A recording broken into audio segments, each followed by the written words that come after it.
350 kg marijuanë janë sekuestruar nga policia e Gjirokastrës, ndërsa janë shpallur në kërkim transportuesit e saj, DR dhe AS. Nga informacionet e marra pranë policisë lokale, mësohet se operacioni i koduar Tuareg është zhvilluar në aksin rural Gjirokastër-Golem gjatë orëve të natës.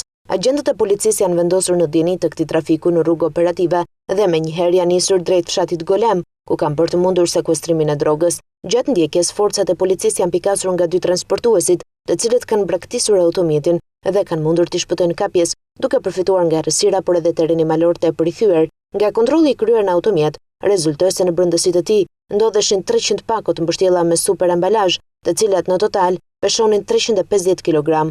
Lënda narkotike ishte siguruar në Lazarat dhe po transportohej në rrugë rurale për të eliminuar postbllokun e policisë, i cili është ngritur pranë ujit të ftohtë, ndërsa dyshohet se destinacioni përfundimtar ka qenë shteti italian. Forcat e policisë po punojnë tashmë për kapjen e 2 transportuesve, të cilët janë identifikuar nga efektivat e policisë të Pelenës dhe Gjirokastrës, të cilët organizuan në bashkëpunim këtë operacion.